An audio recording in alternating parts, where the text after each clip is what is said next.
Okay, so we're stopping at verse 9 because that's the end of the first of 6 disputations in the book of Malachi, 6 of them. And that first disputation ends. It's an argument between God, who is taking his people to court. Much of the Bible is a legal document where God accuses us of being wrong. And here he's accusing the priests of getting it wrong. So if you could put that back again, that section, what is a priest supposed to do? There it is. My covenant in verse 5 with the priest was one of life and peace. I gave them to him, life and peace, as an object of reverence, or I gave them to him, yes. I gave them to the priest, that is, as an object of reverence. So he, Levi, who were the official priests, as we know in Israel, revered me and was in awe of my name. There's the lesson for us. We should be in very serious reverence of God. Hallowed be your name. May your kingdom come. This is the Lord's Prayer. I was in awe, or he was in awe of my name. God is not just to be taken lightly. His instructions, including the Shema and everything he commands, is to be taken with utmost seriousness. That's the lesson I'm getting from these words. True instruction was in his mouth. That Levite had better speak the truth.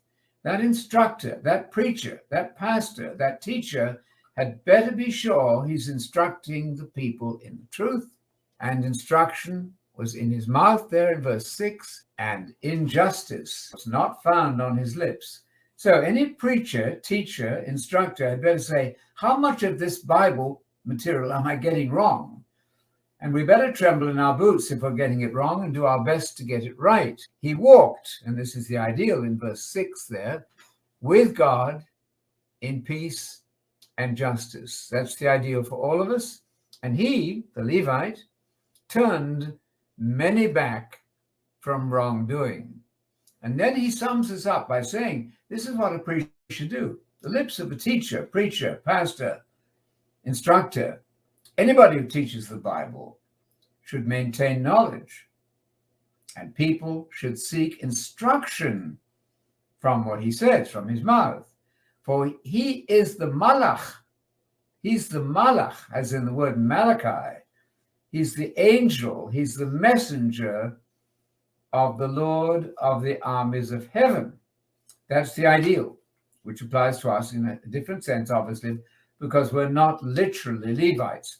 But you know the church in the New Testament are called kings and priests.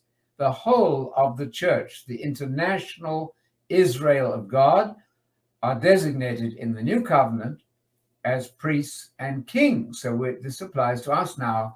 As for you, in verse 8, you have turned aside from the way. The way is the expression in the book of Acts for the true way of the true Christian. And you've caused many to stumble. If you're preaching to your people things which are not required in the new covenant, you're causing others to stumble, and that's a very, very serious offense. So that's the lesson, I think, for all of us as I see it. And I will refer to a verse in Daniel in regard to our effect on other people. Those who have insight will shine brightly like the brightness of the expanse of heaven, and those who lead the many to righteousness.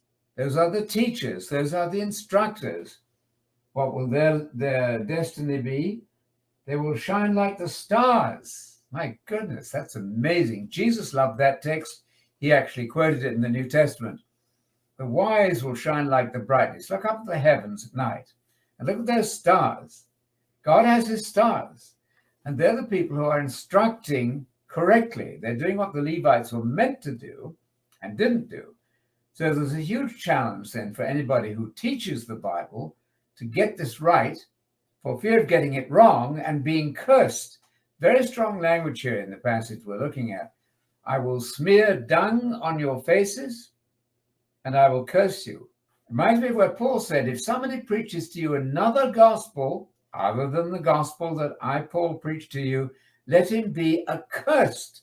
You see, for Paul, getting truth right was ultimately important. I think we're not at that point. Many of us, well, people disagree on everything. So come on, let's not argue about anything. That's not going to work. You don't have that option. We have the option only of doing what Paul said, that you all say the same thing. In 1 Corinthians 1, Paul said, I want you all to be saying the same thing, to be perfectly agreed in one harmonious group. We're not doing that very well. That doesn't mean we shouldn't argue. We should dispute in a very intelligent way, and finally come then to the truth and the knowledge of the love of the truth, as Paul said, in order to be saved. It reminds me too of the passage in Hosea, which says that people are destroyed for lack of what? Lack of love? No. Lack of knowledge. I get it. Knowledge is important because God has revealed this knowledge to us, and we better work hard until we get complete unanimity. And I've suggested this morning we start by correcting our language. Don't talk about passing away when you die. You're promoting a falsehood. Nobody passes away when they die. They die. They fall asleep in the grave, waiting the resurrection. Let that be your language. Then you're promoting the truth. That's a great advantage, I think, for all of us. We're into the second disputation from verse 10 onwards there. God is very upset with divorce, apparently. He doesn't like that. I, God, hate divorce. That's what it says in verse 16. And I'm hating people who are violent. That's to say, I despise what they're doing. Now, if they repent, of course, they can be forgiven. I understand all that. But I like what it says there in verse 15. Be careful about your spirit. Your spirit is your inner mind, your whole heart, and your whole attitude. Watch your attitude carefully and see that none of you deals treacherously against your married companion. Because I, God, is disputing here with the people. I hate divorce. Well, the numbers of divorces in America are legion, as we know. God hates all that.